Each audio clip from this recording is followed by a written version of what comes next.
Hello, hello, hello. Good morning or good afternoon or you know, good day wherever you might be on this global place. Thank you for joining me today for coffee chat. I can see that some of you have already availed yourselves of the chat. That is exactly the way this works. It's been, I was surprised. It's been over a month since I last did a live event. Way too long. So I'm very happy to be here. We're going to do a bit more of an extended version. I'm going to try to do a more extended version today. We'll see how long I last. I will do my absolute best to answer your questions as completely and fully as I possibly can. There are certainly limitations to that, but we'll jump off those bridges as we come to them. Thank you all for being here, and thanks for checking it all out. It's good to be back on the old live event. I don't know how I managed to just overlook live events. I mean, I guess I've been traveling around a little bit, so it's been a little bit challenging, and there's been lots of fun things going on. And yeah, so let's get to it. I'm actually I'm drinking some coffee from Horshams. I don't recall the exact beans, but they're very, very tasty. I am not in any way sponsored, but you'll see I have my delightful Square Mile mug. I like a good James Hoffman. I am totally a James Hoffman fanboy. Love the Square Mile mug. And there you have it. Anyway, let's get started, shall we? Hi. I'm going to jump ahead, actually. Mark, it is very early if you are where I think you are, and there's ants. I have an ant issue, and it is not cool.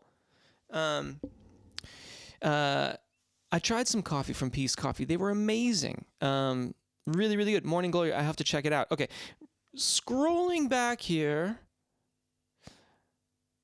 Hi, please, I want to know the exercises for a bright tenor voice and connection of the registers of the tenor voice to sing high notes very easily. Emphasis on bright tone. Of course, it always depends on what you mean by easily.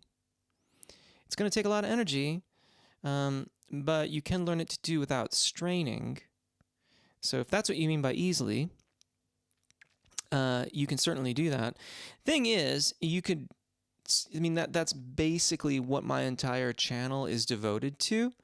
And if you want to have more of a brighter tone, I would encourage you to check out, I've done a few videos on mask resonance, and those would be the ones. Sorry, folks, I just don't want an ant crawling across the lens and just intruding on our live event. It is really, I had a bit of an issue a couple days ago, and then I didn't see any. And now all of a sudden, it's like right on the camera. Yeah, check out some of the videos on mask resonance. That will probably, well, if you look into that a little bit, you can understand that it's entirely up to you how you practice these exercises. I mean, I suppose I could do some videos that are specifically about what you might do to encourage more of that brilliance, but it really does all boil down to how you are doing the exercises, and you can start that process long before I get to doing specific videos on it. So check out the mask resonance videos, and then maybe try applying some of that practice just to whatever warm-ups that you're using, whether they're mine or someone else's, but approaching them from that same kind of perspective. Hi, has it started yet? Thank you. Yes. I already talked about Mark. Hello, Ocean River. David Walsh, good to see the blue lava lamp. Indeed, the blue lava lamp is fully burbling away back there. Whoa. Harrison, lately my falsetto has been weak and giving out right at the break. Best exercises for tenor vocalists to strengthen falsetto near the break. Well, yeah, exactly, Mark. 5 a.m., you definitely get bonus points for 5 a.m. I mean, even if you're normally up at 5 a.m., my hat is figuratively and literally off to you. The funny thing here, Harrison, is that you're saying it's right at the break. Well, if you are using falsetto tone production lower than the break, I'm not surprised it's giving out on you. that's not a particularly efficient or well-coordinated way, to produce tone. You might want to try backing off a little bit. Ironically, because falsetto is so airy and light sounding, it's generally thought of as being kind of weak, or that it's somehow easy on the vocal folds, but in fact you're really holding the vocal fold, the musculature there, quite taut in order to keep them separated in that way. So you might try backing off a little bit, maybe allow a little bit more fullness to come into your tone, and then see how much, if you're using falsetto tone production as an affectation in the music that you're singing, see how much of it you really need to get your point across, the kind of emotion that you're looking for, and see if there's like a middle ground that you can adjust to. So yeah, and it's worth mentioning that that mode of tone production, not particularly efficient at that range. If you're talking about the secondo passaggio as the break, not particularly efficient at that point in your voice. It's going to be prone to problems or breaks and things like that because the musculature is being used in a way that it works that way, but it's not the most optimized way of using your voice in that range. And so it will be prone to slips and bobs, and you'll lose a lot of air really quickly, and you may fatigue prematurely or get to feeling really tired in your voice. So yeah, back off, approach it from more of a full voice tone quality, and then blend some of the air of the falsetto tone production into it that you feel that you want or need for your musical expressivity. Go from there. Patty, hello, hola, buenos dias. Hello. Good to see you too. Hello, good morning. Mo, good afternoon. Ocean River, a lovely channel. Well, thank you, and cheers to you for that. Good afternoon from Italy. Good afternoon from England, currently. It's 5 a.m. here too, chance. This is my first time watching you live, and I'm here wondering how I'm supposed to watch these more frequently at 5 a.m. Normally, they're not this early. I did this one. I wanted to get an earlier start, and I have basically, as I was mentioning earlier, it's been over a month since I've done a live event, and I always intend to do these about every 2 weeks, and it really got away from me. So I wanted to do a longer one. I wanted to experiment with just a long live event. So it means 2 hours, which for me feels long. It's like twice as long as most of them. And 1 p.m. here in England was the time that I had available in my schedule to do it, because normally I would have it later on in the day, but I've just got meetings and lessons all the rest of the day. So this is what we got. So normally I would do this at usually 10:30 Pacific time. So I don't know. I mean, if it's 5 a.m. for you, then you're in the Pacific time zone. So that's normally when you could expect to see me. I'm open to doing other time zones, but that seems to be the one that works best for the sort of audience of people that generally watch me. And I'm sorry, I'm still trying to get this ant off the camera. I don't know what happened that time. Sorry. Okay. Good afternoon from Italy. Hi, I'm working on recovering a completely lost voice. My usual exercises seem to be somewhat ineffective. Any suggestions? Emily.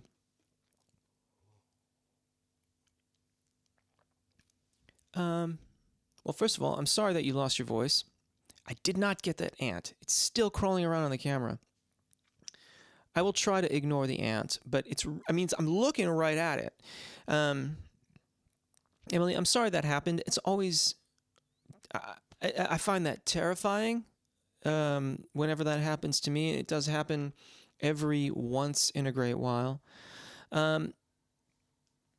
Patience, patience, patience, patience. Your usual exercises are probably too much, and I would encourage you to back off. If I may, consider trying out some of my gentle vocal warm-ups. Whenever I do those, I'm kind of thinking about the individual who may have been sick or has lost their voice for some reason or something to that effect. One of those things. So maybe consider trying some of those and see if they work for you. The main thing about them that you will find that's different from my normal warm-ups and may differ from your own warm-ups is that they're very limited range, they're a little slower, and I tend to work on vowel sounds that are more narrow. I will favor the narrower vowel sounds over some of the other exercises that would use more of a variety of the cardinal vowels. Maybe start there, but whether you use those or you use your own or make them up for yourself, patience, limited range, just stick to the comfortable area of your voice, and then you can expand outwards from there. But yeah, I'm sorry that happened. It's terrible, and I hope that you have a swift and complete recovery. I don't know if this is the first time this has happened to you, but just to sort of give you expectations to consider. From the times when I've lost my voice, usually once I can return to singing, it's 2 to 3 weeks before I start to feel kind of okay again. And that's just where I feel like I have sort of my regular vocal function. It will still not, it can still feel odd or off to me for months after that, but no one who was listening to me would know that there was anything wrong. So there's going to probably be, there may be, I hope it's not this way, but there might be 2 stages for you. One where you are really just kind of getting back into returning to singing. And then after that, it could still feel really odd to you and like you don't have full vocal function, or it's not as comfortable as it once was. And it may be some time before that returns to normal, but most people who listen to you will have no idea that you had lost your voice before that. Lila, hello. Sitting in the shadow, listening to the live event, wishing you a nice summer. Likewise. Thank you so much. I'm not sure. I wonder why you're sitting in the shadow. I think the light's okay in here, although I think I need to adjust the camera. It's a little too far down, and maybe I'll find that ant.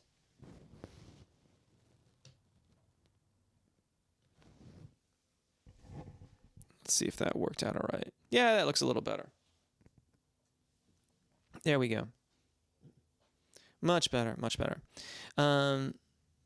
Yeah, summer's been really, really nice so far. Alice sings, good morning, Jeff. It's 5 a.m. here in Seattle, but it's worth it. Aw, you look well. Thank you. Yeah. Things are good. Yeah, I'm all right. It's a lovely day. It is temperate. It's going to start raining either tonight or tomorrow, but so far so good.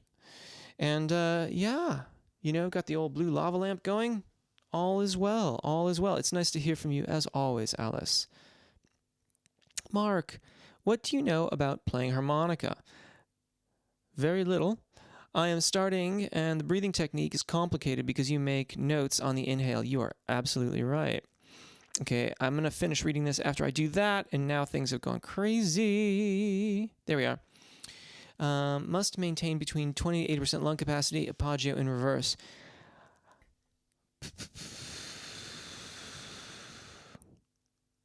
You know what? I have to recuse myself on this one, Mark. I'm really sorry. I don't know what to tell you about that because I have operated harmonicas. I did on the I've done it more than once, but the most notable one in my mind was I did an EP of Beatles tunes like ages ago now, and I figured out a solo for I'm Only Sleeping. And shameless plug here, if you want to go check it out, it's all on Spotify and iTunes and everything. The EP, I actually titled the EP I'm Only Sleeping too.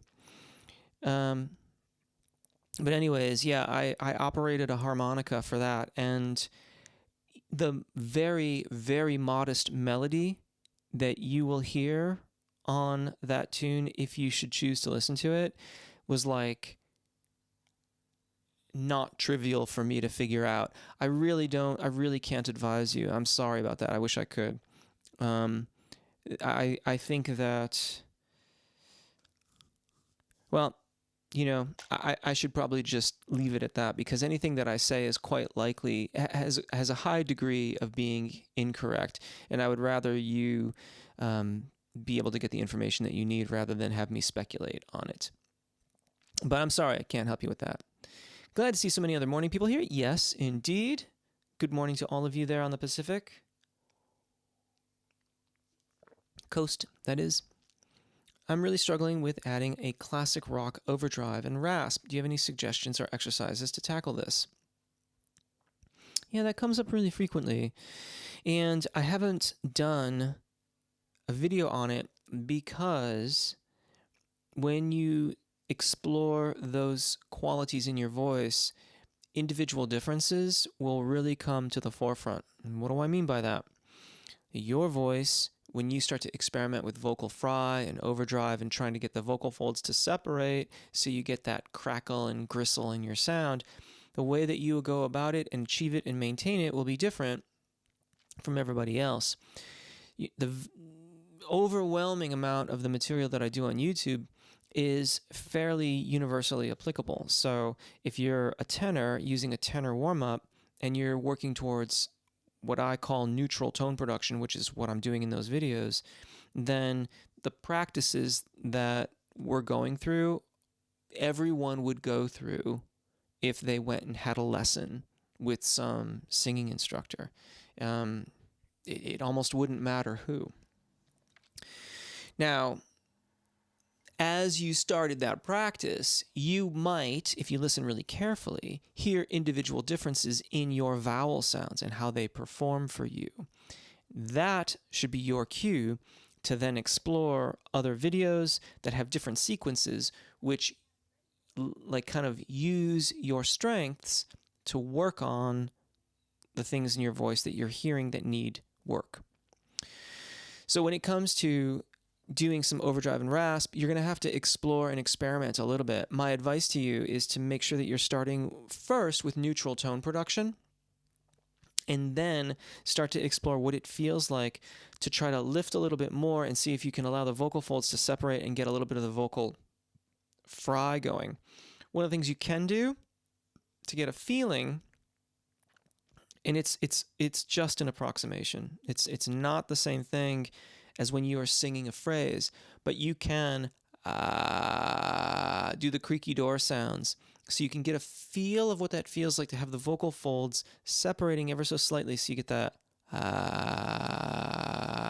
kind of a sound.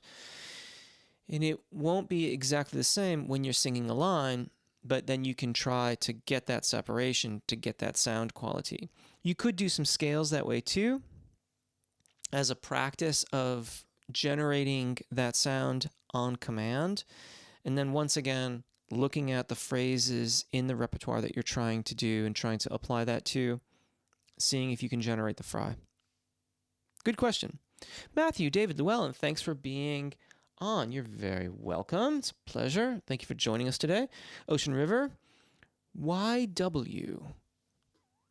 I do not know what that means. Sorry, but ew? Is it like, ew, coffee? Like it's not a good thing? That's fine. I can dig it. Not everyone loves coffee. At any rate, Florida Mom, good morning from the state of Florida. Well, good morning from England. The Sunshine State, right? It's the Sunshine State. I hope you're having a lovely sunny day without too much humidity, which is mostly what I remember from the last time I was in Florida. It was very humid. Good afternoon from Wales. Well, hello, Robin. Good afternoon to you as well. I hope that you are having a lovely day there in that lush and green environment. Mr. Rick Botti. A couple of times when I was singing rock songs and had to keep a note in my head voice while holding it, a croak comes out, and everything was fine before. I was holding the note, no prob. Yeah, so I'm going to grab my water here. And of course, now I'm going to have to open this and drink some of it. Sustaining pitches.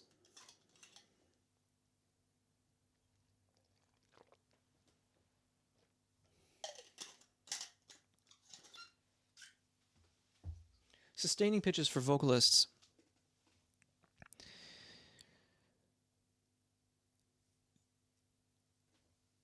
You have to think about how we make sound. We have a quantity of air, and we compress it so it gets pressurized. And then we let it out slowly, and it seeps over the vocal fold, and they vibrate, and they make sound. This model, by the way, is in fact anatomically... No, it's not anatomically correct. Okay, so think about this for a second. As this gets used up, we have to compensate for the lessening volume of air in the lungs. Your physical experience may differ from my own, but over the duration of a held pitch, I feel that I am working harder and harder and harder through the core of my body in order to maintain consistent subglottic air pressure. Because if you think about it, if we start the note and we have appropriate air pressure and we don't increase, then as the volume of air lessens, the pressure will diminish and the vocal fold won't have the right amount of air pressure in order to produce the pitch. And then, you know, like in your case, you're saying you croak the note out or something like that. You know, there's 1,000 ways it can go wrong once it's not right any longer. You've, you know, brought up one of them. You might strain, you might go into a falsetto tone production, you might just go off tune or slip to a different note entirely. Like in your case, it's this croaking sound. So you can practice these phrases, like you could practice this phrase with a lip trill, practice it with a solid vowel sound, practice it with only the vowels from the phrase, then add the consonants back in. In each of them, as you're doing the sustained pitch, focus on your engagement. Like get your mind down onto your body and see if you can maintain or increase that subglottic air pressure over time a little bit more effectively. And as I said, sorry, I'm like really adjusting everything today. I don't know why I'm being so fussy. To me, I feel like I am working harder over time than what I feel like just at the moment of inspiration, the moment I start that pitch. Florida Mom, what do you consider too much? Depends on what we're talking about. You know, for me, 3 cups of coffee in one day is too much. Sometimes 2 cups of coffee, if the second one is too strong, can be too much.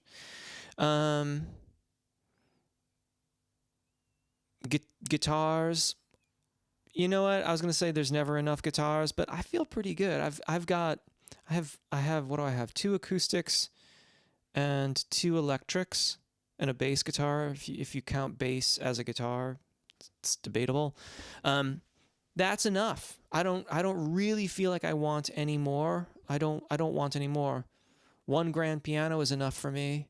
But I do like a good keyboard, and I love the one that I get to play when I'm here. I think it sounds amazing, and it lets me do lots of things that I can't do with the acoustic piano, or at least I can't do nearly so well or easily. Yeah, it depends on what you mean by that. Maybe, you know, give me a bit more. It seems like it's not too crazy today. Like we've got loads of questions, but people are able to get in like a couple different questions and follow-ups. So tell me more. What's going on? What are you thinking about? Tim Wilson. Hi, Jeff. Just to thank you for all your great videos. I use the Ultimate Baritone one every day. Fantastic. I'm very happy to hear that. I'm glad that they are there for your use. Thank you for singing along and enjoying them. I really enjoy it. Well, you're mentioning the ultimate, and I was thinking about it as because I did a comprehensive baritone video, pardon me, some time ago. And I far be it from me to appear to be immodest, but I was really pleased with those. I really enjoyed doing the comprehensive videos. I know that they're super long. I always imagined that folks would use them in sections. So, like, if you were needing to focus on the area right below the secondo passaggio, then you would find that section in the comprehensive one and do it. But those ultimate ones, someone asked me about that, and I'd have to go back and re-listen to them. I had a reason why I called them ultimate, and it was something about, I mean, it was, it's always something about what I was thinking about and why I labeled it that way. But I'm glad that it's serving you really, really well. I felt very, very happy doing those videos. And there's some really fun ones that are coming out in the next couple of weeks. I did a super long, gentle warm-up for the baritoners, and the mezzos are going to get their primo passaggio practice. I thought it's somewhat silly. I did a soprano video focusing on the primo passaggio like a year or two ago, I think. And then someone in the comments asked about the mezzos, and I was like, yeah, I'm pretty sure I did that. No, I didn't. So I did that. But then, ironically enough, I had shot that at the same time as shooting a bunch of other things that will be coming out soon. And then I forgot about it, and I went in. I forgot about it, and then went and shot more stuff. And then when I opened up Final Cut Pro, like, there was the unedited footage, and I was like, oh, okay. So anyways, mezzos, it's finally happening. I've got your primo passaggio practice. I hope you enjoy it. But anyways, Tim, thank you. I appreciate it very much. Whoa, where are we going? What's all this?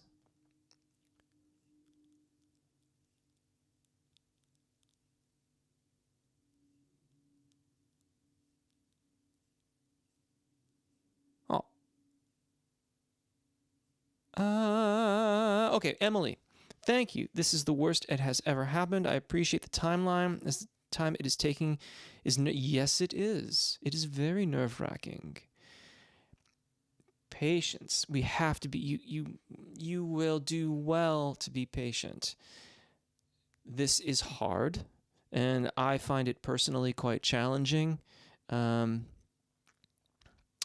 honestly, for me, in what I do, it's really problematic because frequently I have to demonstrate things, regardless of how I'm feeling, that ascend to or over the secondo passaggio. And if I've lost my voice, it's arguable that I should just not do that at all.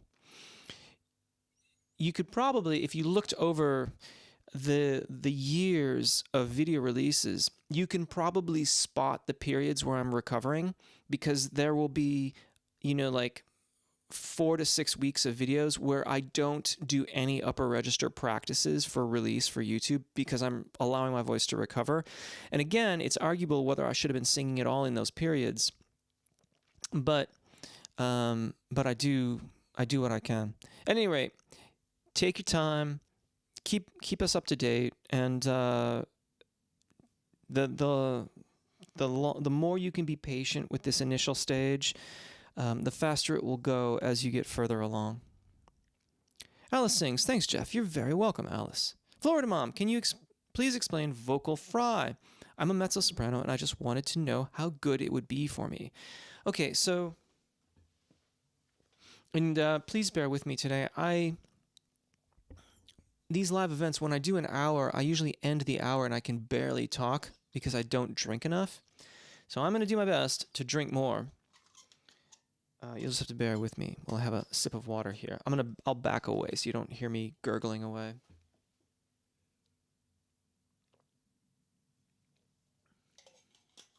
Yeah, vocal fry is when, see if you can, one of these days I gotta buy like the anatomy doll for the vocal tract. Anyway, if you imagine the vocal folds, they kind of sit in your esophagus like this, and they sort of vibrate that way, like a wave, as the air comes over them. And the vocal fold has what's called a cover over the surface, top surface of it, and then you have the vocalis or thyroarytenoid muscle underneath that, and then there's connective tissue around it and a fairly good amount of mucus covering the outer cover. And when you have vocal fry,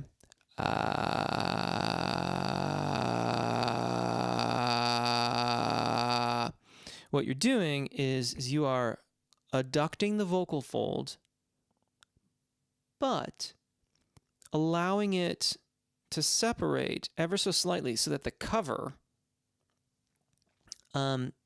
vibrates along as separately from the main body of the pitch that you are singing.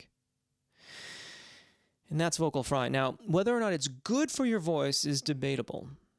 It does depend a bit on the sort of state of affairs of your singing in general. If you have a well-defined vocal practice and you are more or less shaping your vowels in a neutral capacity, then it may not be necessary to do any vocal fry at all.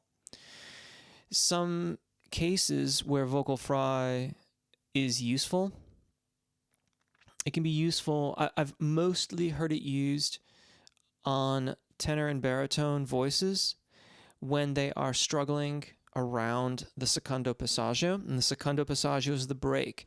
And so I don't think I turned this on. This should still work if I turn it on now. And there you go. You should be able to see my keyboard now. And let's bring that screen back up. So the secondo passaggio for tenors and baritones, it's in the vicinity of F4. So it'll either be F4 or E4, E flat. In some cases it'll be F sharp, even G, rarely.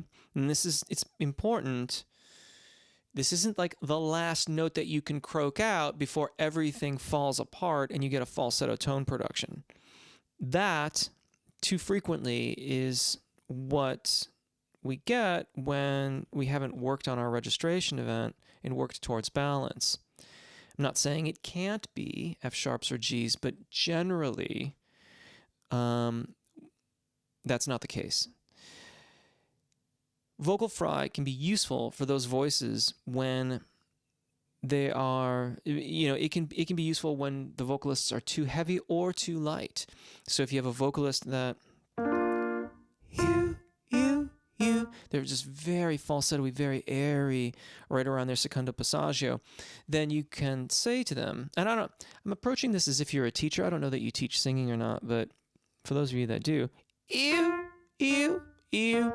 a little bit of vocal fry can help them adduct the vocal fold a little bit more and start them on the process of keeping the vocal fold adducted as they're working with their voices around the secondo passaggio.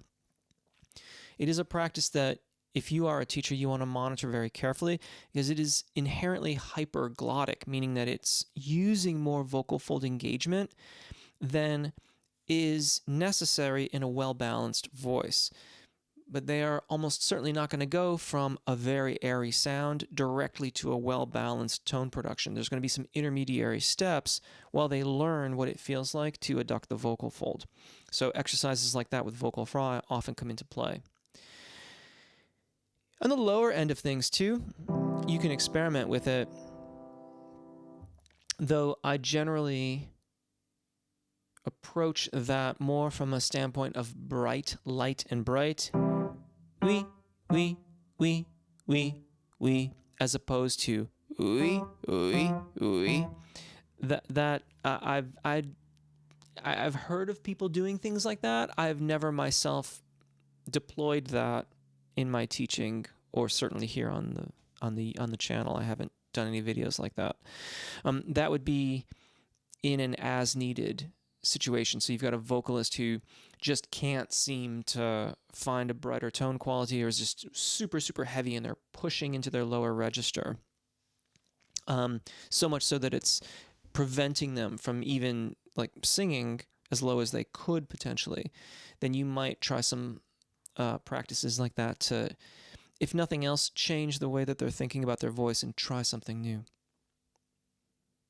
David Walsh, do you think one could find head voice by changing speech from a lower sound to a higher speaking timbre, and then doing the same thing while singing to avoid a tendency to push chest too high?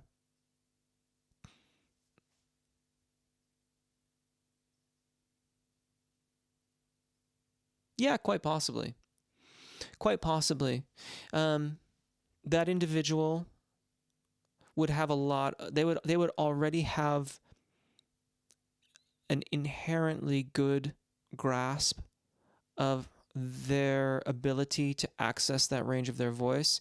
And so I can see that being a useful tool in terms of saying like, hey, do this thing here, this octave. Okay, now do it here, and use, like do it like that. And if they did, then you could say, okay, you've consciously used this aspect of your voice.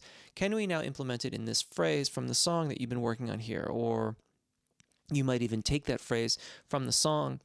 A lot of times, the challenges are in our old habits and our old ways of approaching things. That's why, like on the channel, on the videos here, and in like, call it a shameless plug, but it's part of my answer to this question. Like in High Note Bootcamp, which is my upper register singing course, those early exercises all start from above the secondo passaggio and then come down, because what that does is it avoids the ascending scale where most of us develop our habits. So we develop those habits of pushing and pulling and straining on the ascending phrase. If you start above, if you can access that cricothyroid dominant singing voice, head voice, if you will, then you can circumvent that old habit, learn to access that range consciously and deliberately, and then switch things around and start the ascending scale. Cool question. No prob, just curious. Yeah, no, thank you, Mark. I appreciate that. Yeah, we're talking about harmonica breathing technique. Robin rocks. I'm a bass singer. I've been developing my head voice by using some of your alto videos while recognizing that my break is not in the place it would be for a female alto. Seems to be working out. Yes, exactly. Nicely done. Really, well done. Exactly right. And furthermore, I mean, yeah, I'm always hoping that people will realize that they can do that. I say it frequently enough. I guess I haven't said it in a while on any videos or anything like that, but it's totally doable. And yeah, exactly. That's another reason why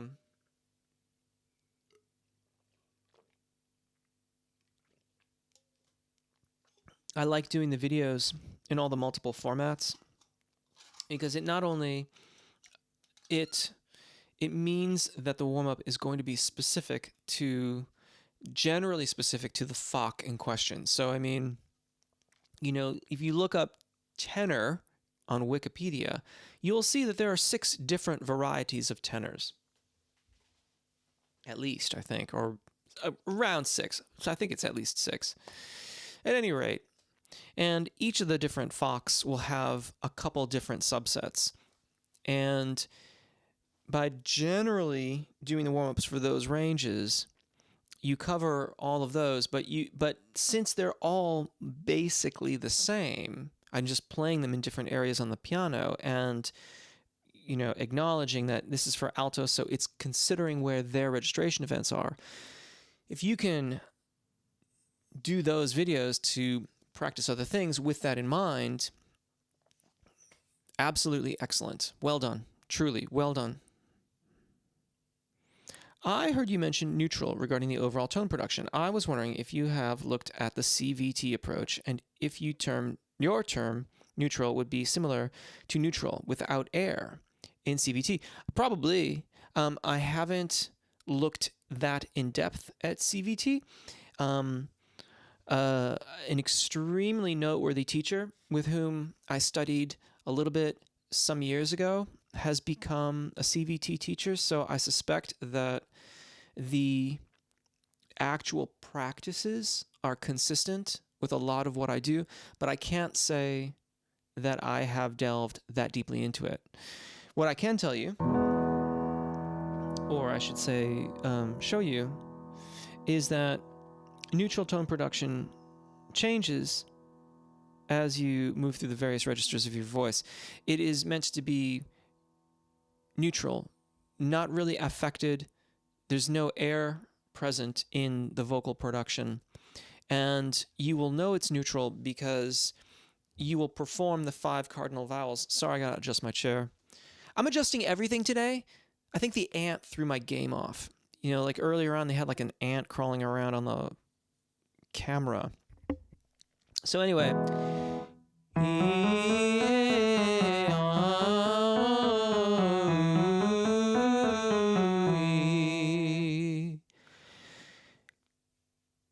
Intonation's fine, tone quality is consistent, volume, despite like all the technology that I'm going through here, is consistent. That's it. That's neutral. Now, as we move up and I get into, like my zona de passaggio, I'll bring the keyboard back up. I think that should bring it up. And here, neutral is still all of those things, and it acknowledges that vowel modifications are necessary for everything to remain neutral as I get, onto that D natural there. That's going to be in my, is like zona de passaggio, the area. Is that D? There it is. It's finally showing up. So,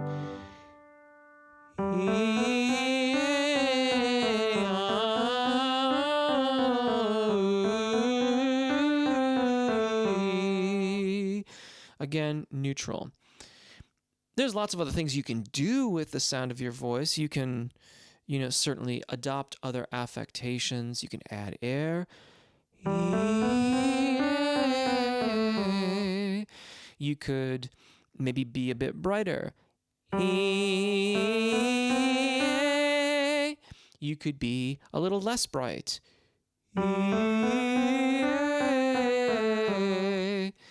But neutral is the position of phonation where, I'm mostly focused on my expansion and engagement, and I don't feel much of anything else. It's just kind of putting air over the vocal fold, and I'm thinking about, at this point now, I don't think about it even so much in terms of words. I just think about the color that I expect to hear coming from my voice, from my mouth.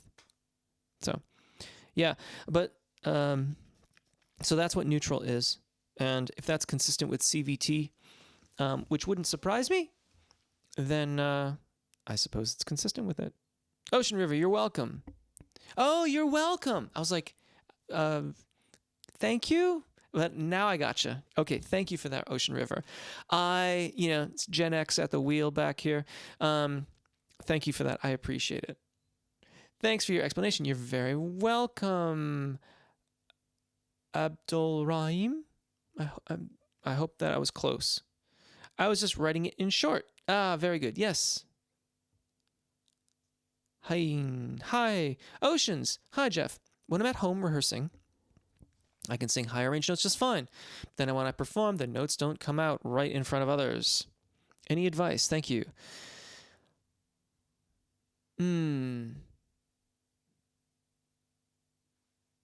It would be helpful to know more about your performing environment. Like if this is just you're in the living room. You've finished practicing and now you've gone into your living room and you've got some friends over and they're like, "Hey, sing this song." And you're like, "Okay." And then it doesn't work. So that's one scenario. Another scenario is at a cafe where maybe you can't hear yourself as well, or you're at a club and the monitors aren't right, or the band is so loud that you can't hear anything at all, which is hard to imagine, but I assure you happens all the time. Pardon me. So context here would help me help you a little bit.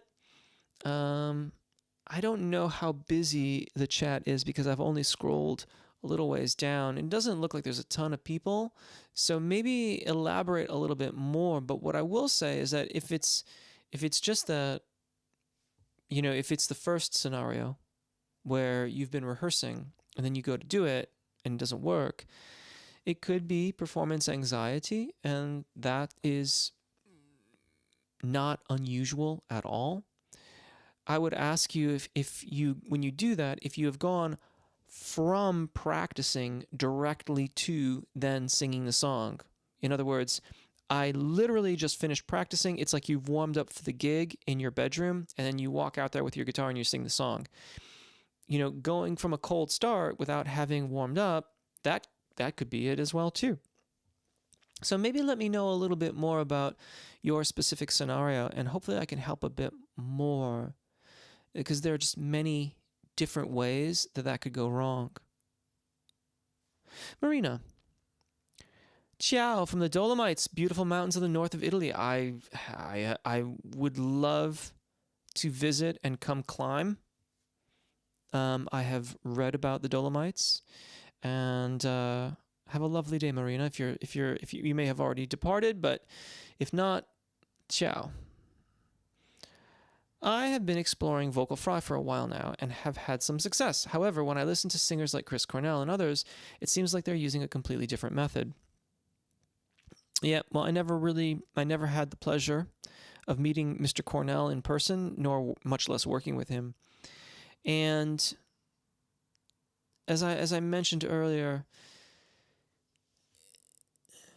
I think that the individual differences, when you start to get that deep down that path, it may as well be a different method of using your voice, because what that individual is going to do to create that sound and to maintain it could be entirely different from what you have to do in order to create and maintain your sound, and you will absolutely sound different.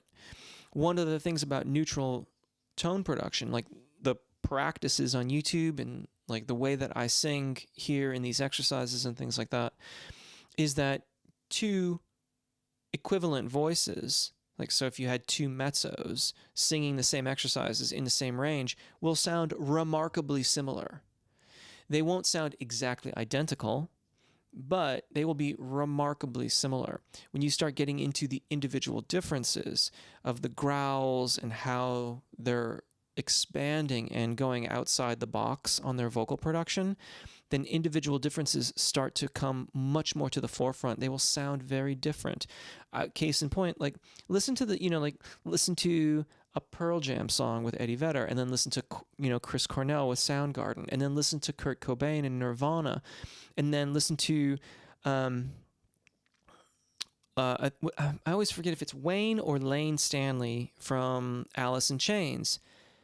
Very different sounds, very different voices, all beautiful in their own way, all with a certain amount of grit and color and things like that, but very different. They're really exploring what their voices could do. Mr. Rick Botti, do you have a favorite mic, or you use one according to what you're going to sing? Cool question. I love gear questions. It's like super fun.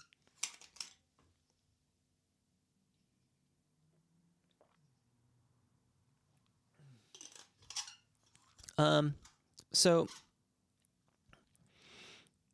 it's kind of both, actually. When I'm doing like acoustic guitar gigs, and particularly I use when I'm doing an acoustic guitar gig, if it's a really small place, I'll use my AER Compact 60 amp so I can plug my guitar and a vocal mic into it, and it has phantom power. And I usually use my KMS 105 for that, and it's lovely. Um, I really like that mic. I think that it's mostly favorable for my voice. I especially like it because when I get things set up just right and the volumes are right, I feel very free and open in a sort of zone around the microphone, and it has the effect of helping me to feel like I can sing beyond the microphone. So I tend not to sing directly to it, which can cause problems. So yeah, I really, really love the KMS 105. I do like a good SM58. Just the inexpensive, cheap. I mean, I think they're great on club gigs, mostly, and it might be because most of the time your sound engineer will have been dealing with an SM58 for years and they know exactly what to do with it. So a good SM58 is really, really nice. I don't like them so much when it's the house mic and it kind of stinks of beer and it's all dented and gross. I mean, I don't know that it really affects the performance of the mic all that much. SM58s are fairly indestructible, but it doesn't make the process of wanting to get very close to it very pleasant. I used to love this microphone. I'd kind of written it off and hadn't used it in a very long time. This is an Audix OM6, and it's one of the other mics that I explored on my way to getting to the KMS 105. And I hadn't really thought about it for years, and I hadn't used it very much. But I've been using it over here, and the response has been overwhelmingly positive. So I guess I need to think about this a bit more. I, at one time, had a Shure 87A beta. I sold it, I think, to buy this. And I wish I would have kept that. I think that I would probably sound better on that now than I did at the time. And this may not make any sense, but the 87A betas have a flat face that you sing to, that you address. And it's very pleasant to feel that face. Like when you are very close to the microphone and you brush up against it, I found it very pleasant to have that there as opposed to the sort of grills. It's probably one of the things that I like about the KMS 105. It's more flat on the address side, but I generally don't sing that close to it. And that's the difference between, for me anyways, the difference between like the 105 and the 87A beta is that I would be much more on top of the 87A beta when I was using it. So yeah, different applications, different mics. And that's just stage stuff. In the studio, I go back and forth between a U87AI and an Upton 251. So the U87AI is sort of an industry standard condenser microphone, and the Upton 251 is a contemporary clone. It's a tube microphone. It's a contemporary clone of a Telefunken U251, Elam 251, and I just from the in listening to a bunch of the sort of classic mics like the U47s and the U67s, and then the Elam 251. The Elam 251 to me had a more lifelike sound to it. The U47 is unquestionably clean sounding, but it's almost like kind of dull in a way to my ear, where the Elam 251 just had a brilliance to it, and it's known for having quite a bump in the upper register, but I loved it. And so I did a bunch of different listening and stuff like that, and finally landed on the Upton 251. I'm not even sure if he's making those any longer, but I was lucky enough to get one, and I think it's delightful. I really love it. So, yeah, those are the mics that I typically use. I used a TLM 103 for a very long time, and I think in terms of value for money, that's a very good microphone. If it works for your voice in the studio, really, really good value for money on that, because it's, about a third of the price of the U87, and about, well, less than a third of the price of the 251.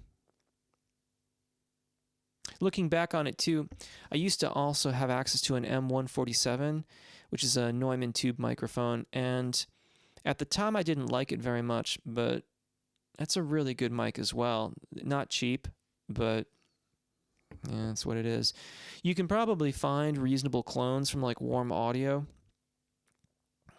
but I cannot speak for those directly. And I, again, no affiliations here. I don't have any sponsorships or anything like that. So if you decided to go that route, I would love to hear about your experience with the microphone.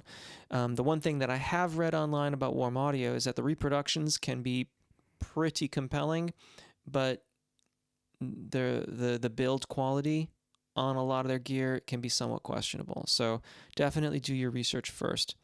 But people do love that stuff. Chance. How do you go on making the first head notes have a similar weight in color to the last chest notes so the switch is unperceivable? Thanks, Jeff. Yeah, you're welcome. I hope I haven't taken too long to get to your questions. Honestly, that's such a great question. The answer, if you ask me, is there in the question. You have to consider where you're going and make sure that the chest voice notes aren't so heavy that you cannot maintain it across the registration event. So if you start too heavy and you know that you're going above the secondo passaggio, then you're not going to be able to do it. So you have to plan ahead, basically. Frequently, this means narrowing and lightening below the registration event. And that along with small adjustments throughout the zona de passaggio makes for a seamless transition. Make sense? So when you are, make sure that's coming up. Is it working properly? Yeah, that's all right. So, if you're going to sing something and you're going to go past your secondo passaggio, then when you're here, that's probably not going to work out if you're that big and that heavy.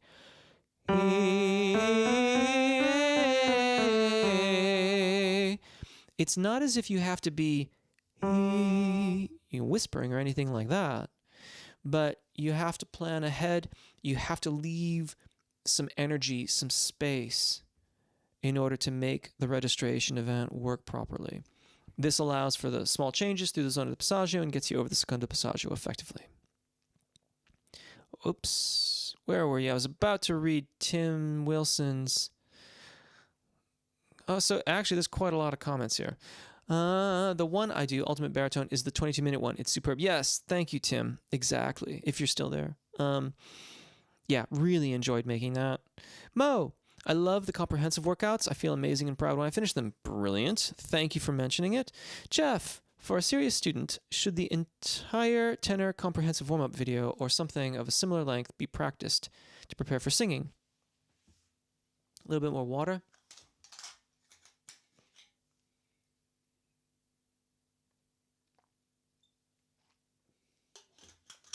No, not at all. You might go through like the comprehensive warm-ups just to, in those videos, I made a point of looking at the sort of general, like what I have found to be the points that most of us have challenges around. So for each of those videos, there's a few, there's several different areas that I look at. And what you can do with those comprehensive videos is use them as a resource. So you might go through it. I mean, you might go through it a couple times. That's great. By all means do. But note what I'm doing in the video so that you can then come back to it if you're working on something else and you realize, oh, that was that thing from the practice in the comprehensive video, and you can come back and you can work on it. They are, you can do them as workouts, but they are meant to be, I was thinking of them kind of like a compendium of the challenges that we sometimes face. So yeah, you don't have to do that just to get ready to sing. Far from, not at all, not at all. The best warm-up is one that's going to address the range requirements and any specific challenges that you are finding in your repertoire. So if, for example, you had a song and it had like a load of major 7 skips or something to that effect, well, then you need to pick a warm-up that's going to help you practice those so that you get accustomed to the feel of it and you get it kind of in your aural ear, if you will. That's going to be the best warm-up for you. That's why I can keep on, doing warm-up after warm-up after warm-up. Sometimes I find it challenging to sort of figure out how much or how little innovations I want to incorporate into a given warm-up, because it needs to be fairly widely applicable to whatever people are singing, but also I want to address the challenges that we might be facing, and I want to make it available. Case in point,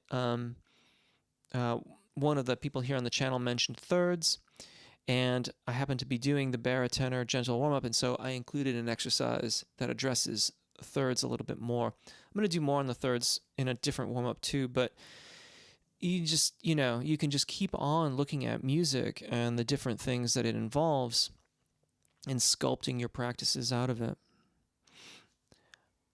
Ocean River, I practice every day singing, but I try to take 2 days a week break, sometimes 1 day, not sure if it's okay.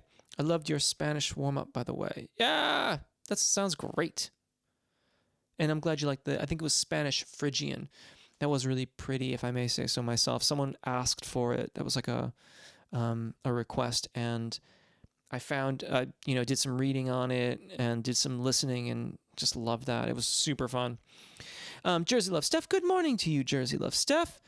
When I'm exhausted, I can do the vocal fry. It does cause a little laughter just because feeling mopey will get me going. I think that's mopey. Not sure. Grace, good morning. I was wondering if you knew how a tracheotomy affects vocal range. I do not know. I'm sorry to say I do not know.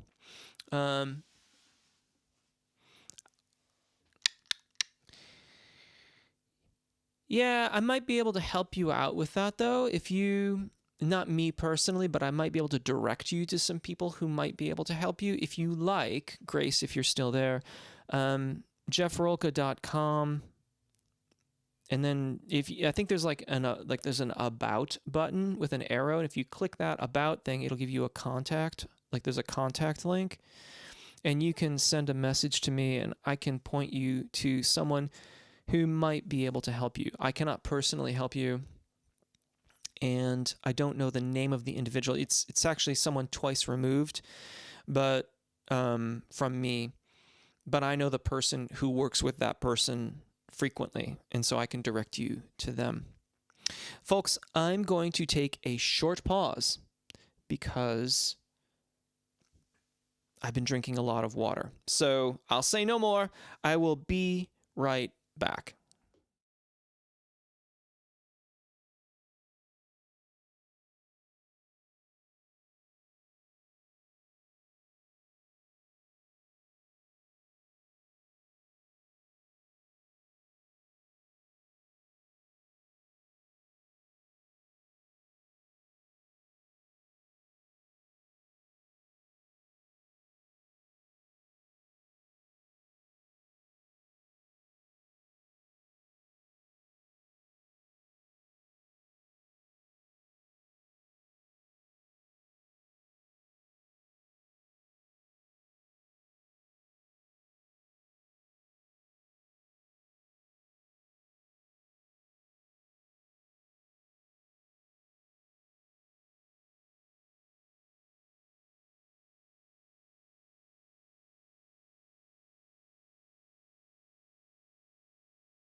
Okay, thanks for that.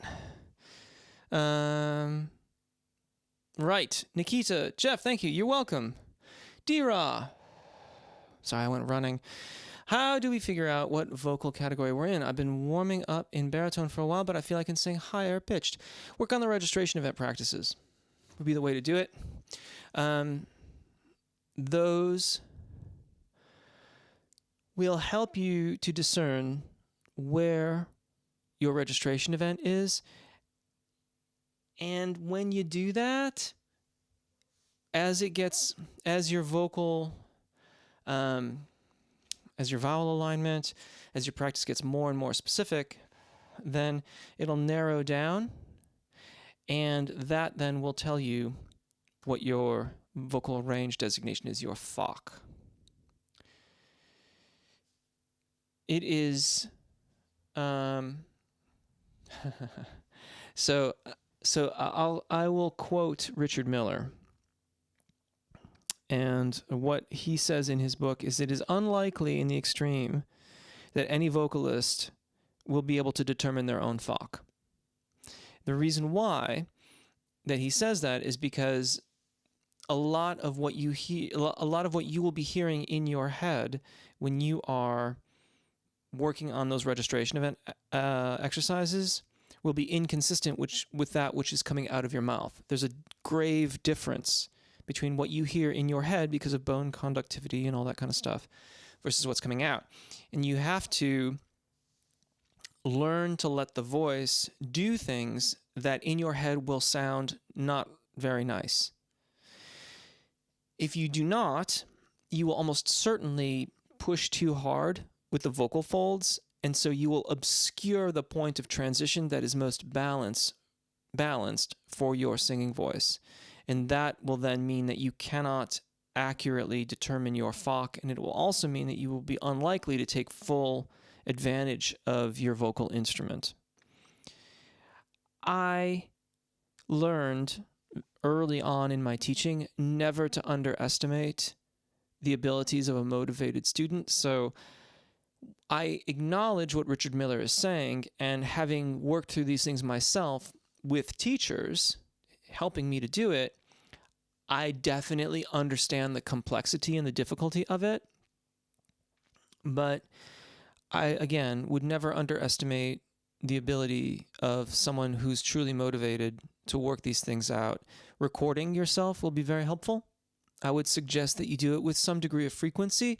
You will need to listen to your voice differently than that sounds good or that sounds bad. You have to listen very critically to vowels and how they align.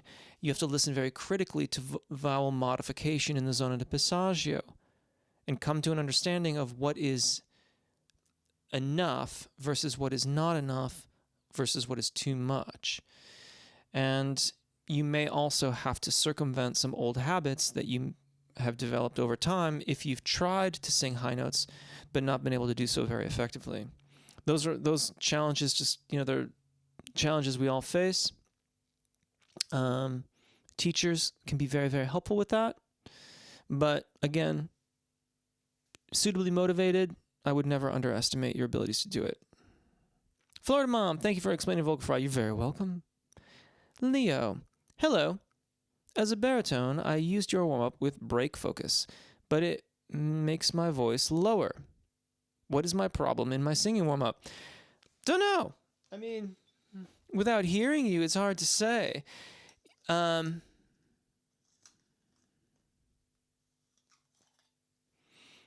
what I'm wondering...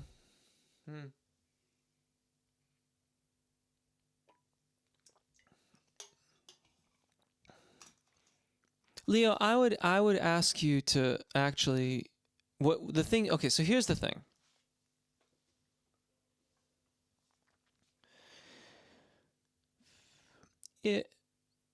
If you're singing this... We. And yeah, I did that intentionally, not very nicely, poorly. But then you do this. We. Well, the second one's not lower.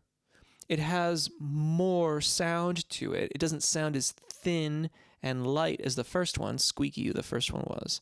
But the pitches are the same. So I wonder if you are actually critically figuring out the pitches for these things, or you're just responding to the color of your voice that you're hearing. I don't know if that's the case, but I have certainly had that happen in the past where people have thought, oh, this is like, too low. No, it's the same pitch, it just sounds very different.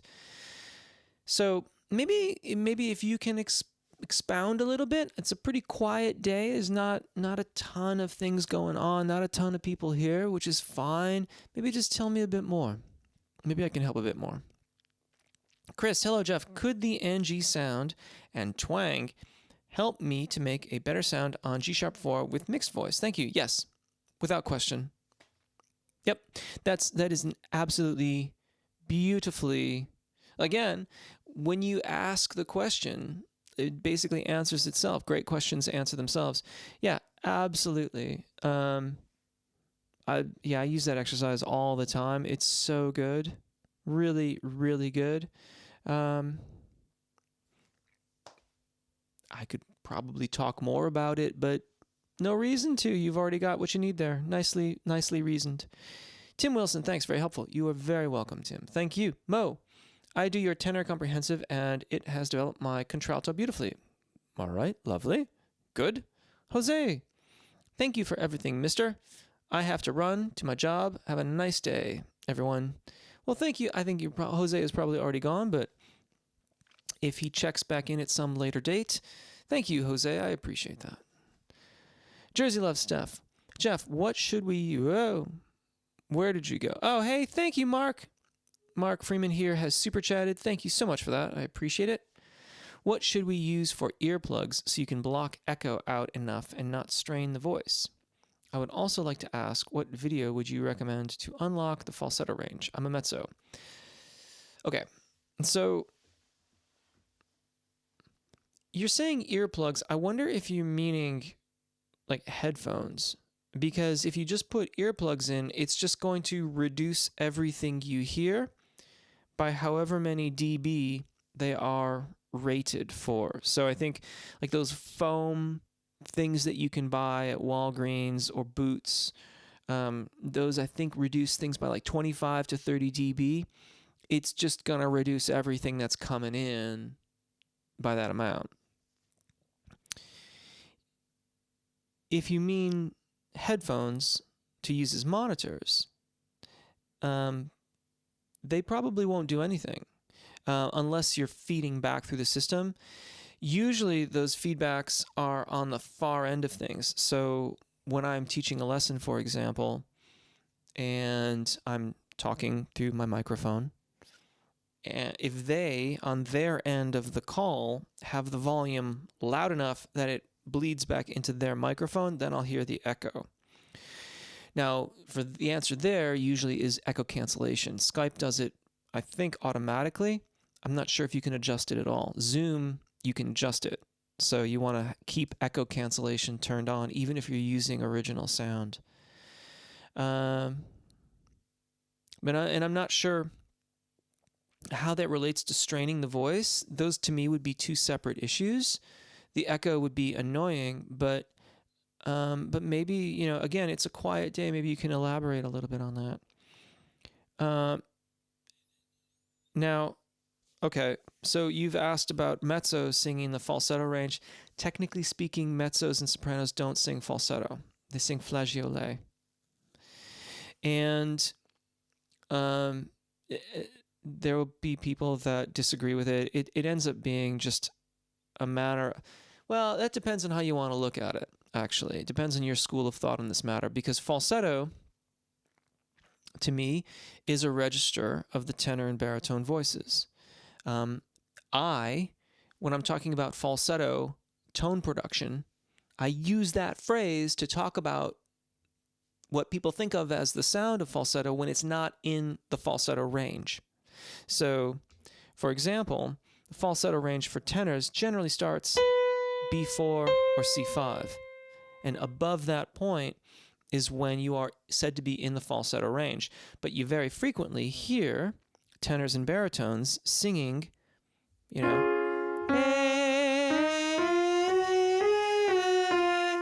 with that nice airy falsetto sound in that area. Well, that's falsetto tone production because, yeah, the vocal folds are configured for falsetto, but it's not really the falsetto range.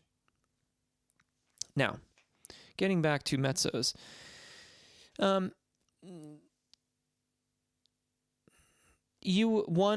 would approach the flageolet register of your voice after you've continued to work on vowel alignment, appoggio breath management, and working through your registration events, both primo and secondo passaggi.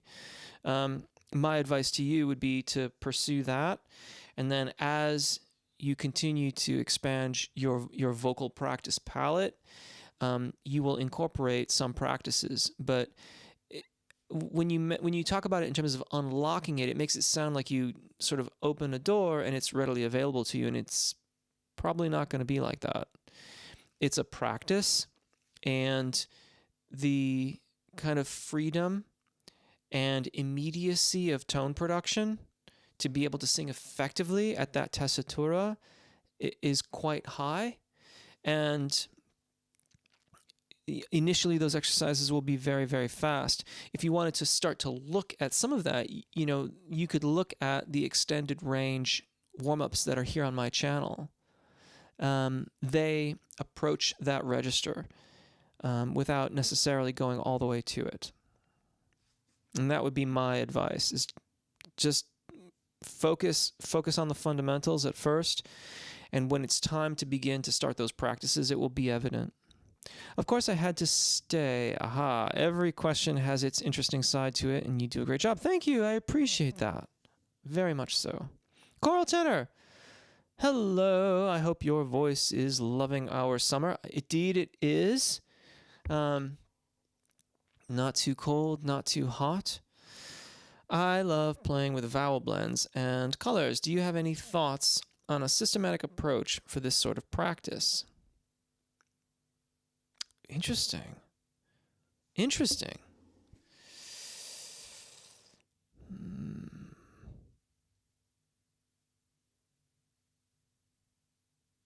You know what? I don't know if I've ever really... I think about tone color all the time.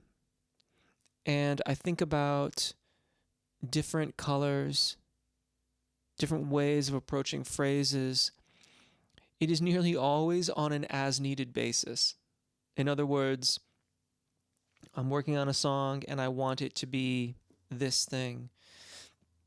Then I will practice those phrases so that I can do whatever it is I'm thinking about.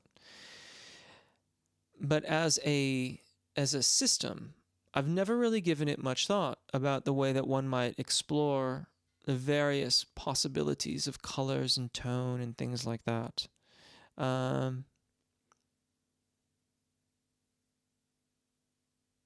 Yeah, it's interesting. In your posing of that question, it's sort of I'm reflecting on how I have looked at repertoire in the past and how I have approached songs, whether I intended to perform them or just wanted to practice them just because that's kind of what I do. And I suppose from my perspective, I am always looking for like the absolute, like I'm looking for that sort of fulcrum place where everything is just entirely, at least from my perceptions, in balance. And that includes like the surrounding environment. So if I'm singing in a small room like I am here, then I just want the sound to be big enough to be everywhere in this space, which isn't terribly difficult to do because it's a very small space. Even if I were in a much larger space or even marginally larger space, then I would be exploring tone ever so slightly differently to be in that space. But I've never put it all into a system. I've never delineated things as like, here's like color and thought for this room, or much less what you're suggesting, which is this is color of this variety, this is color of that variety. It's really interesting. I'll have to think more about that. I know there's been talk about a lyric course for me, like a how to sing lyrics and things like that. Like it's going to end up being called like how to sing any song or something to that effect. Because it'll be the practice of applying vocalization to repertoire. And I will have to give some consideration after I've done that to what you're suggesting here and what a system like that might look like. I think it would be interesting, but I think very challenging. It feels big to me. It feels like a very wide and expansive topic to cover. Thank you for that, Coral Tenor. Taylor, this helped me on a couple issues. Thank you. Excellent. I'm glad. That is what we are here for. Thank you very much, Jeff. You're very welcome, Ocean River. Carl Tenor, I tend to adjust all the vowels in a similar way on any given day, or relative to the center, just to clarify within the character limit. Yeah. I don't know if it's I suppose I might end up adjusting on a day-to-day basis without knowing it, but I don't necessarily think about it like that. I'm always looking for neutral ground. And that's kind of just a comment really on what I think is beautiful, that the sort of unobstructed voice is really a thing of beauty. Looking for that uniquely individual expression of the vowel sounds in alignment. So it's kind of weird when you think about it, because it's both it's a neutral phonation, it's a neutral mode of phonation, and we are changing things so that we are not necessarily emphasizing all of the unique kind of vast differences that might be in the voice, but still getting those alignments to be as seamless and comfortable and colorful as they can be, so you hear all the richness of that instrument. Where are we? Trace, who are some of your favorite singers? Sorry if it posts twice. It said there was an error the first time. Weird. Okay, no problem. There's no worries. You can post as much as you want. Even if it's double, that's fine too. Who are some of my favorite singers? So right now, and this changes, probably like one of the all-time sort of one of the voices I come back to over and over again. I just love the sound. I love Paul McCartney's sound. I love the way he sounds. I think he just sounds really lovely. I've been listening to a lot of Brandi Carlile, and I just think she sounds amazing. And she changes things so much. You can listen to her sing a single phrase of a song, and it will be powerful and well adducted, and then it will be lighter and somewhat aspirated or airy, and she just has such a great amount of flexibility in her phonation.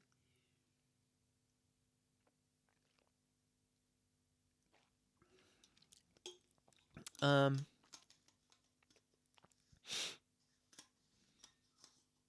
trying to think of anybody else I've been listening to lately.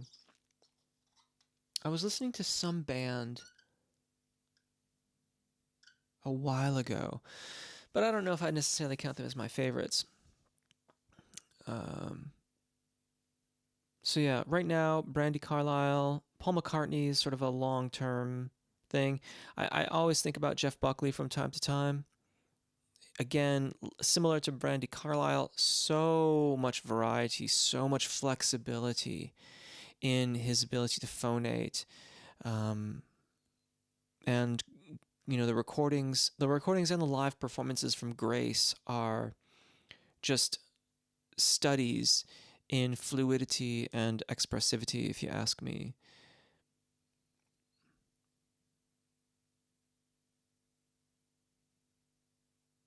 I do like Chris Martin. I know sometimes Coldplay gets kind of dunked on a little bit, as the saying goes, because they are very, very poppy. But I do find his voice very pleasing to listen to. And I like how he just kind of embodies cricothyroid dominance. He is unabashedly cricothyroid dominant above the secondo passaggio, and I think that's really cool.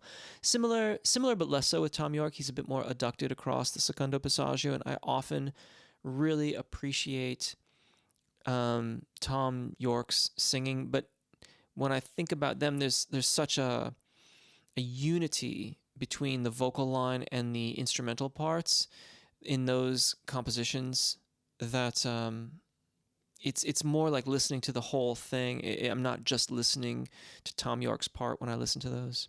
Anyway, I could go on and on.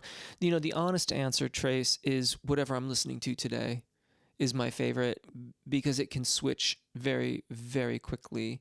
There was a Scottish singer I was listening to a couple months ago that for a week, it was all I listened to. They were all I listened to, but now I can't remember their name. Yeah. David, do we know why older tenors usually lose the high notes? Stiffening chords, weaker muscles to stretch the chords, loss of arpeggio strength. Not everyone I know, but it seems pretty common. Yeah, I think a lot of it, there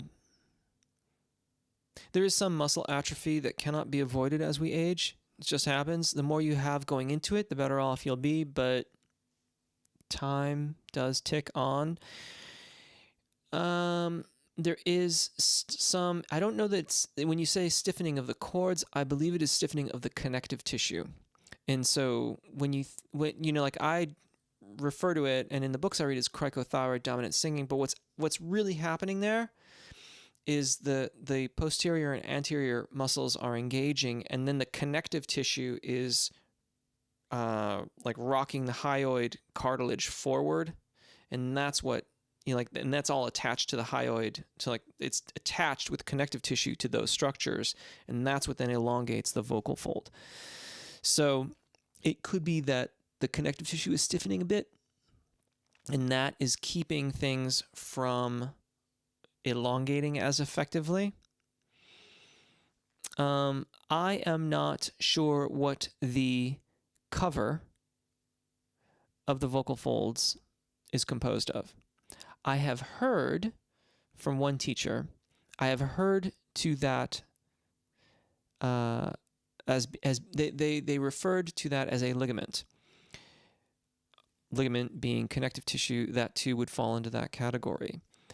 I do think that technique comes into play here for those that are making good transitions across the registration events. I think they will have, in general, a longer, more effective access to those upper register pitches. But at the end of the day, time comes for us. So yeah, and I guess when I say that, when I'm thinking about technique, I'm thinking more about popular singers that just really can't do at all what they had once done. Jersey Love Steph, thank you. My performance is going to be in a stadium, and I heard there is an echo that will confuse me. Someone said the echo will come back before next phrase. Well, if you're doing a stadium gig, and now I don't know the circumstances of your sound reinforcement, but if it's a solo singing thing, then you will almost certainly be wearing in-ear monitors, in which case you won't hear the echo. There will be nothing. You won't hear anything that isn't part of the mix engineer's feed to your in-ear monitors. So yeah, I mean, because you would have to the only way you're going to get an echo in a space like that is with enough sound reinforcement, that there's enough volume for it to then come back to you from the back of the venue. I suppose it does depend on the speed of the tempo of your songs. If you were doing, because the speed of sound it varies depending on altitude, but assuming that the stadium isn't ascending or descending, then the speed of sound will be constant, though it's different for different frequencies. So higher pitched frequencies tend to travel faster, lower frequencies tend to travel more slowly. But in general, the speed of sound will be constant for your elevation. So if you were singing a fast song, you might be on to the next phrase before it has time to reflect back to you. But if you were in a slow song, it's entirely conceivable that you might sing it and still be at the end of one phrase while you're hearing the reflection.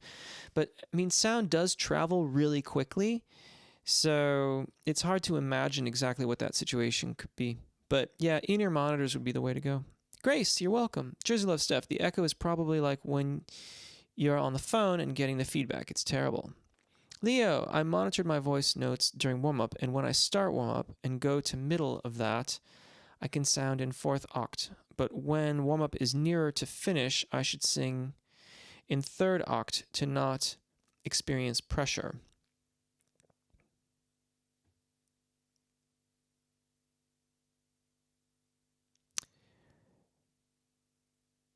I'm really sorry, but I just don't understand what you, I remember your comment from earlier about saying it was lower, but I'm not really getting what you are trying to suggest here. And again, if you're saying like when I start the warm-up, I can sing all the way up to C4, but by the time I'm done with the warm-up, I can't sing C4 any longer.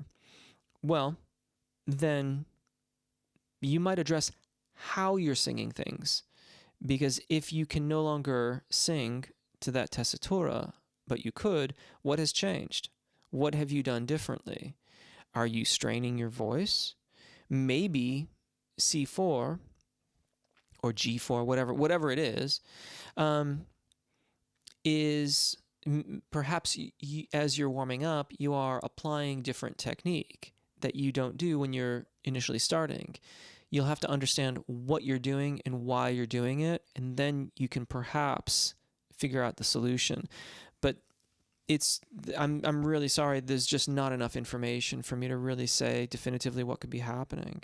Clown Apocalypse, I'm just going to go ahead and say you get the prize for the most amazing user ID this morning, afternoon, evening, whatever it happens to be for you. That is really an amazing user ID. Thank you. Love you as a music teacher. Big love right back at you. Thank you so very much for popping in. Thank you for your comment. I really appreciate it. Whoa. Let's see here. Well, there's loads of questions. I need to pick up the pace. The performance is in about 2 weeks. What should I focus on at the last stretch? It depends on what you're singing, Jersey Love Steph. I don't know what you're singing. I don't know anything about this performance. And practice the hard parts of the song. That would be a good thing to do for sure. Identify what's challenging you. Make sure that you work it out. You might, work on your memorization if you haven't memorized it yet. I don't know any of the details about what you're doing. So you'll have to look at your practice as it exists right now. Look at where you need improvement and then go from there. Have you ever thought about making videos of people who follow your method and their evolution as singers? I believe that would be great. I don't think I've seen anyone else before do that. Not really.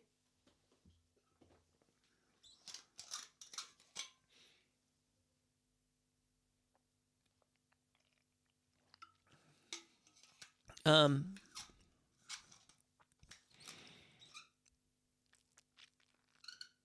I mean, it's been suggested before,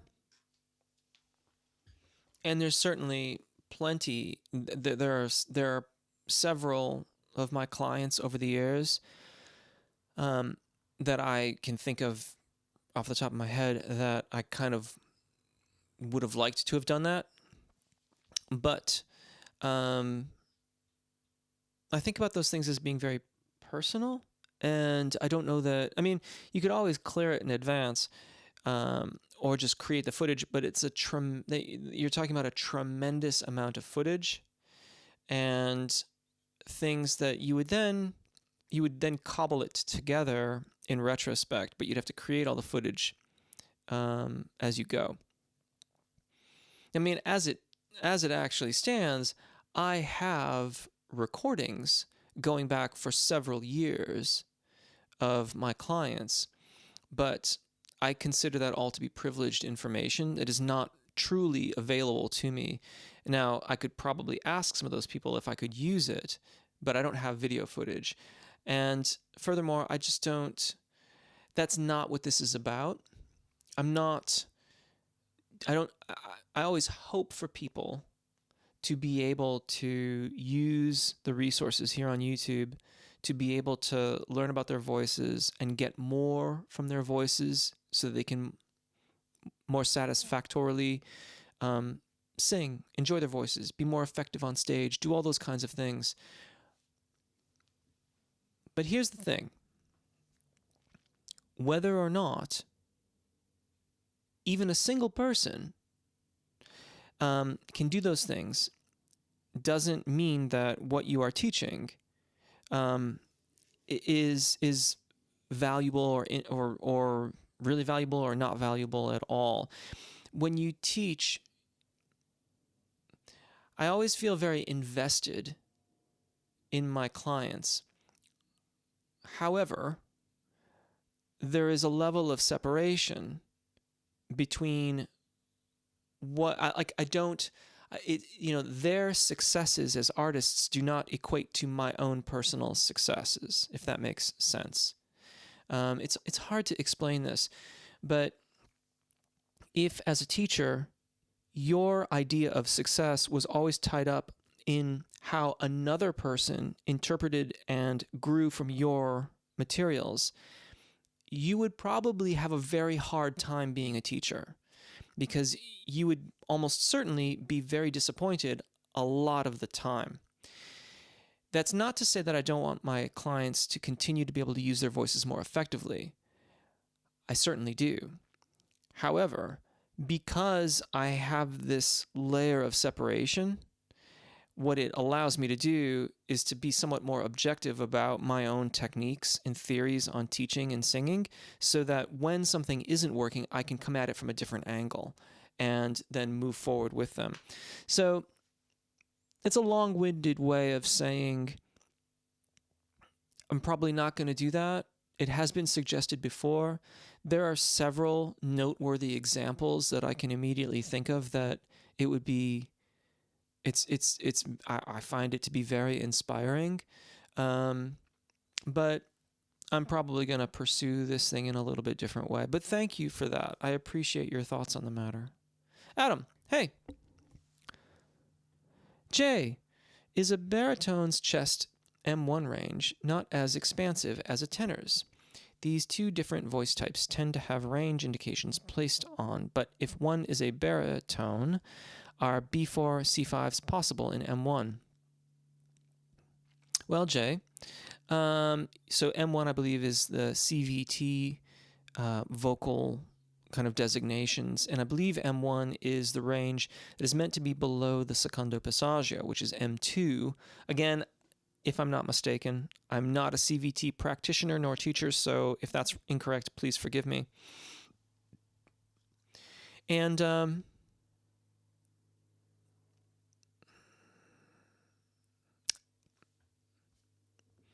so let's just say for this, so if the baritone secondo passaggio, so a typical, like, let's take a lyric baritone.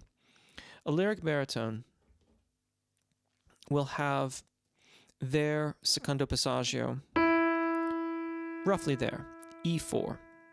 And you're asking if they can sing in their chest voice up to B4 or C5. That would mean that with a secondo passaggio at E4, their primo passaggio would be here at B3. And B3 is the point at which they would begin to make the adjustments to successfully sing over the secondo passaggio if they were going to go and sing voce piena in testa, the sound of chest, voice, and head. So you're talking about not allowing the voice to change registers for an octave. And it's possible, I suppose, that there's a baritone out there that might do it. But I would say in general, no, that's not a realistic expectation. And generally, when I have heard people suggest that it is, they very then quickly start talking about thinning the vocal fold. You have to thin the vocal fold and you can stay in chest voice. That is a disingenuous statement, in my humble opinion. Why is it disingenuous? Because in order to thin the vocal fold, you have to allow the cricothyroid muscles to elongate the vocal fold. That is what thins it and then facilitates the upper register response. Again, why is this disingenuous? Because cricothyroid dominant singing voice is head voice. So, if someone is saying you can totally sing this in your chest voice, you just have to thin the vocal folds. How are you going to do it? Well, they're going to elongate, and that's going to thin them. Yeah, that's going to thin them, and that's going to make the upper register work.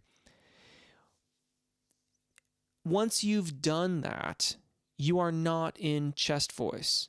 You are in some amount of, you might still be sort of bordering on thyroarytenoid dominance. I would argue that a baritone ascending towards B4, C5, if they're still thyroarytenoid dominant, which is to say chest voice musculature dominant, they're going to have some that's going to be a very unique instrument. It will probably be rather unsustainable. It will certainly be iffy on the intonation and could have no small amount of vocal fatigue and strain involved in it.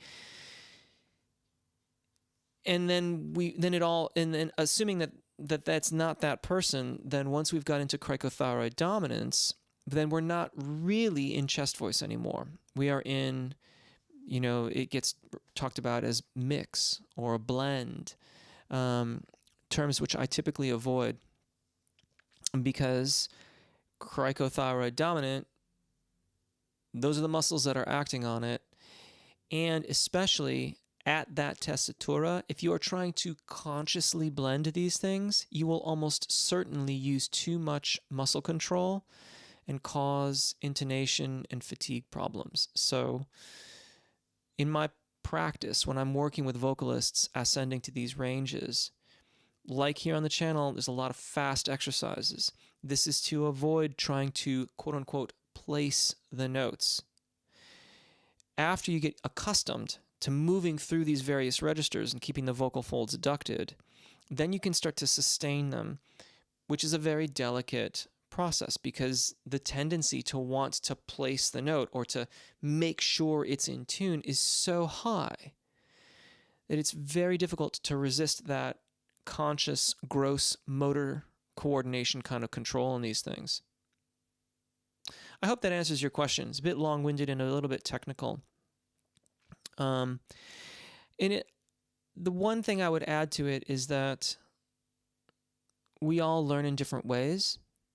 There's it wasn't 7 Habits of Highly Effective People. It was some other book that was really popular when I was in university, and multiple intelligences. And it's probably old school now, and who knows if half of it has been refuted. But the thing that I took away from it was different learning styles are abound, basically. So if you are happy to think about it as thinning the vocal fold, and you don't care about thinking about it as cricothyroid dominant, it doesn't matter. Or you think about it as thinning and it's getting the desired result, and your teacher can confirm that, then think of it that way. That's totally legit. Those sorts of things didn't work for me. And it was only after I started to explore Apogeo and also really explore the musculature and how the vocal apparatus worked and what was making it do these things that I could then allow my voice to undergo the different registration events and eventually then start to unify the registers. But that's me. Leo, also, I can hit G5 in falsetto and I use your video daily. If not more, great. Mr. Rick Body. Oh, Chris Martin is my hero vocalist. Brilliant. Leo, and D2 in low voice. Right on, Leo. Trace, thank you. I like all the singers you mentioned, especially McCartney. Wonderful. Soraya, wow, I was going to do my warm-up. Great to see you, Jeff. Oh, I don't know if you're still there or not. It may have been a little while since you wrote that in there. But thank you. Thank you for popping in. Thank you for your kind words. Jersey Love Steph, I don't think they're going to offer monitors because it's for the national anthem. I wish I'll just try to sing fast and skip echo. I was trying to find some earplugs that will block that. Sorry, it popped up here. Where'd you go? Echo enough. I mean, if you're singing it in a group, then just go with the rest. So Jersey Love Stuff, if you're singing with a group, stay with your group. Like, just listen to those around you. If it's a solo thing, try to ignore it. I know how that might sound. It's not meant to be sort of dismissive advice, but singing on stage is rarely an ideal environment. I am thinking about, I think it was Adele was singing at the Grammys one year, and in the middle of the song, she like pops out her in-ear monitor because she can't hear herself well enough. Think about that for a second. This is Adele, who presumably has more than enough money to hire appropriate sound engineers, but it's the Grammys. So those sound engineers should already be there doing sound, right? I mean, it's the Grammys. And she's popping out her in-ear monitor because she can't hear adequately. If Adele can't get a good monitor mix on stage, what hope do any of us have? You know, I've done more gigs than I could possibly count. But I can remember kind of on one hand the number of times where my monitors were just right. Like where it was, and when they are, it's like magic. It's like being in this sort of liminal space where the music is kind of pushing and pulling against everything. And I'm speaking of in-ear monitors. It's just amazing. But, you know, that's like once or twice, really. Anyway, I say all that to say, a lot of times in live performance, we have to focus on what it is we are doing in that moment and shut out a lot of what's happening around us. In many of the gigs that I have done innumerable cafes and wine bars where there have been, you know, like the radio was on in a wine bar one time, nearly the same volume as me. I've done a gig where ever so often the blender would get fired up because somebody ordered a frappe or something like that. And you have to just shut these things out. So focus in, try to set those things aside as much as you can. Timothy. Hi, Jeff. Could you discuss proper retraction of the soft palate? Thank you.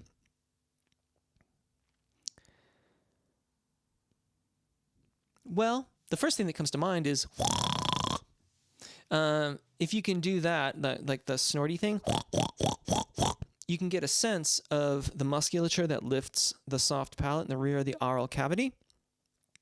And the thing of it is that it's not a set it and forget it kind of a situation. So if we were going to talk about proper technique, the answer is to be flexible. So sometimes it will be necessary and other times it will not. It becomes particularly necessary as you continue to ascend through the zona de passaggio and over the secondo passaggio. So if you are finding that you more or less are in tune as you ascend across the zona de passaggio, but it doesn't sound right, it sounds like it's out of tune, and it's probably your soft palate.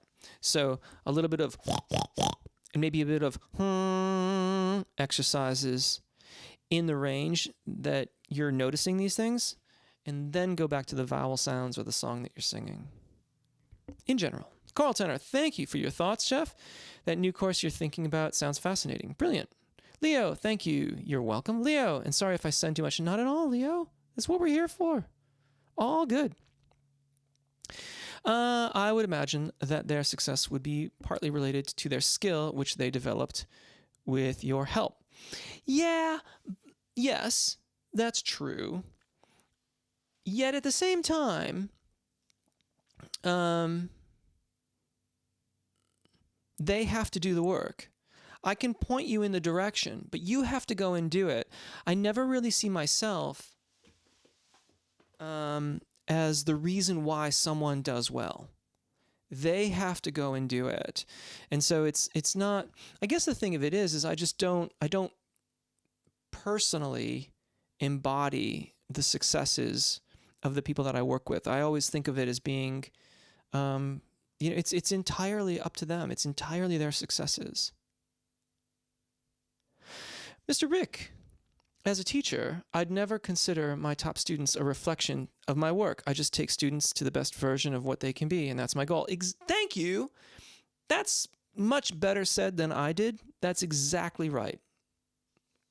There you go. I would argue that your work has a big influence on them in the future still. I am an English teacher at my country and plan to show how they manage to communicate the more we learn together. So basically, in a way, they will develop their best with my guiding. Yes, which is kind of like what Rick is saying, but there's a subtlety to what Mr. Rick Botti said. I'm failing to put my finger exactly on it, but that's the comment to read. That's just very well said. Thank you. Oh, that's between you and Rick. Whoa, that went farther. I'm not sure. So, Namshu, if you're directing that at me, I thank you very much. If you're directing that at Rick, then Rick, you should know that you are absolutely the best teacher online. Jay, thank you so much for your amazing response. Love your channel. Happy to help. Come down to earth, Stephanie. I'm so excited. I'm not sure what that's in response to, but that's amazing. Trace, what do you think of some vocal coaches' claim that baritones should learn to sing in a tenor tessitura in a pop rock context? Well,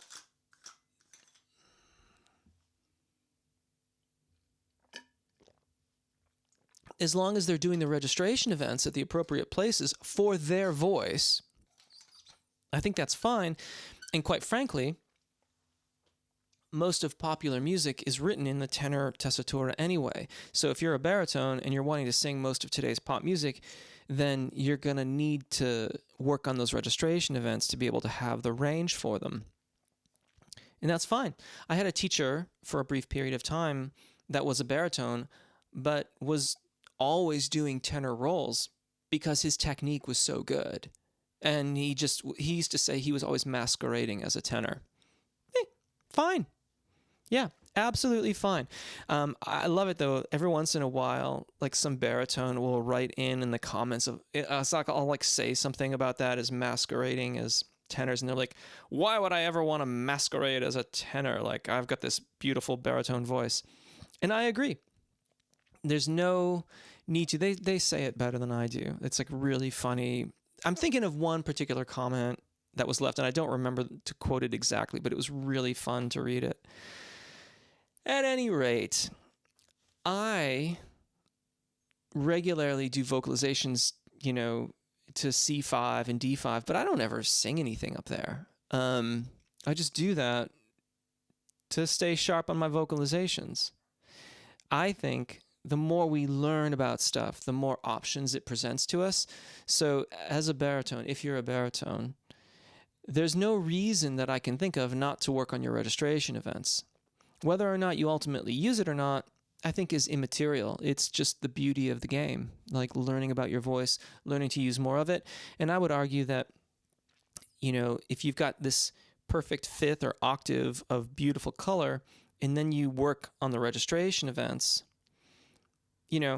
this stuff over here may always be sort of theoretical or just for vocalization, but here you'll get ever more consistent for the specificity of technique that you have to focus on to make this work.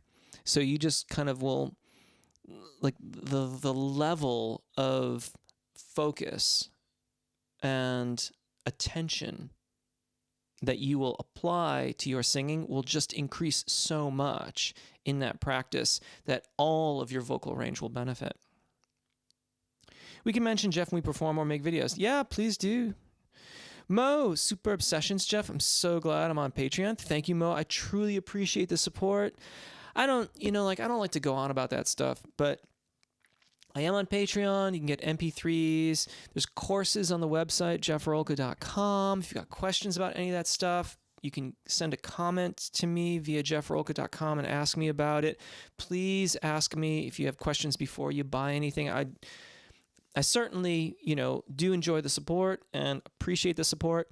I don't ever want someone to buy something that isn't what they need. So please ask a question if you're curious about it before you make the purchase. All that kind of stuff.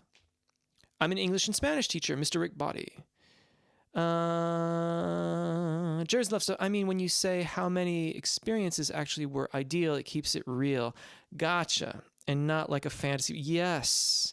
If you say Adele had that experience, it definitely puts it into perspective. Yes, exactly.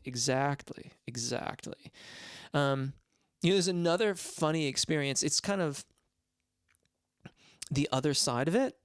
And I wasn't there for this, but in the San Francisco Bay Area, they have I think it's called Outside Lands Festival. And one year Radiohead was headlining. And they were on stage. And this was nice for them because their monitors were evidently working quite well because they're just doing their Radiohead thing. But unbeknownst to them, the mains, so the big speaker array that blasts sound out to everyone listening, had gone out. So they're on stage rocking out, doing their Radiohead thing, and no one out in the audience is hearing anything. And it was like that for, there's probably something on YouTube, you can probably find it, but it went on like that for a little while before they finally got it all back together. Kind of the opposite side of things there. But again, this is Radiohead, at a massive festival. If their sound isn't going to be top notch, we're just going to have to do the best we can. Anyway, and I'm glad you're doing well with the workouts, Mo. That's really, really great. That's wonderful that you're getting acknowledged for your vocal technique. Fantastic. And I am very glad to have served my part in it. Anyway, everybody, time to go. Thank you so much. Great session. This was super fun. Thank you for sticking with me I think this is the first ever 2-hour live event. So cheers to you. Have a wonderful, wonderful day.